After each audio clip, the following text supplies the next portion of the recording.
Okay, good morning, everybody. Hope everything went okay yesterday.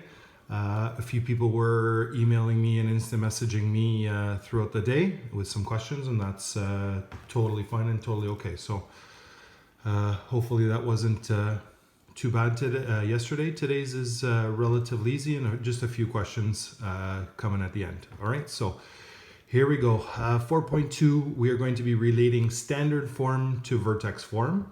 And this is, some of you have done this already, but we'll teach it like you've never seen it before. It's a technique called completing the square.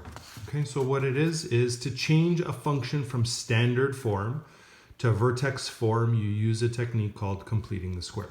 Okay, so here's what it's going to look like. So right now it's in standard form. Okay, standard form, sorry, this should say standard form. Okay, so right now it's in standard form. Standard form is ax squared, some number x squared, plus some number of x, plus some number. Okay, so it can be whatever.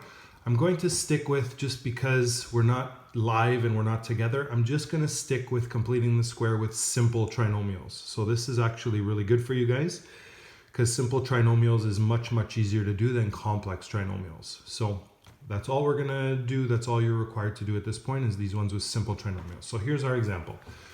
So we have to take our function x squared plus 6x plus 5, which is in standard form, and we have to convert it into vertex form. So here is what you got to do. Okay, so I just did some little notes on the side here to help you out. So the first thing is we need to look at the b value. The b value is the number in front of the term with just the x. It happens to be 6 in this case, okay? So we're going to take a look at that value. Happens to be 6. At this point, just identify it. From there, you need to take half of that number and then square it. Okay, so what that means is you got to take the 6, you got to take half of it, which is 3, and square it to 9. This 9 is going to be a really, really helpful number to help you complete the square, and I'll show you why. So once you have that number, the half, the b value, then squared, I want you to add this number and then subtract it from the equation. So here is what it's going to look like when you do that. Okay, so that all that is in one step. Here is what it looks like. Okay, so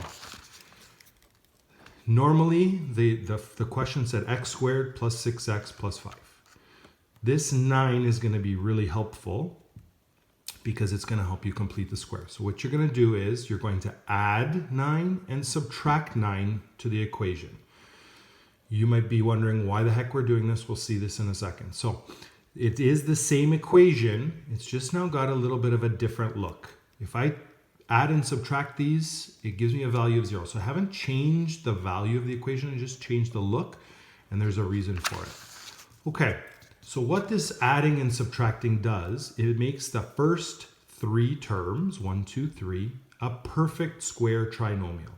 And we talked about this earlier in factoring. If you don't remember how to factor a perfect square trinomial, that's okay. We're still going to factor it. And the way we factor it is, again, we got to get the 2 numbers that multiply to 9 and at the same time add to 6. Well, the 2 numbers that multiply to 9, positive 9, and add to positive 6 at the same time are 3 and 3. Okay, 3 and 3 multiply to 9 and add to 6. That's how we factor it. So when you factor it, this part of it turns into x plus 3 and another x plus 3. The minus 9 and the plus 5 stay where they are. They're not involved in the factoring. And then let's just simplify that. X plus 3 and another x plus 3 are actually x plus 3 squared.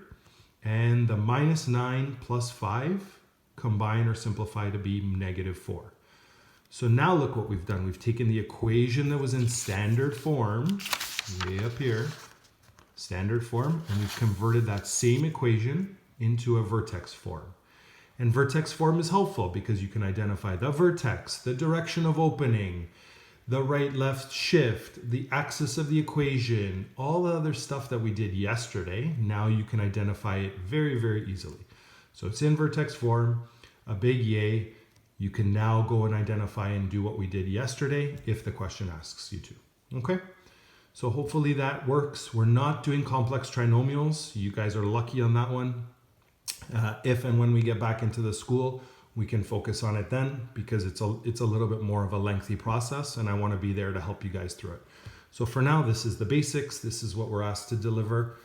Good luck with it. We have a few questions, page 214, 34, 6AB, 7AB, and that's it for today. This shouldn't take you too long. Again, text or email me with any questions.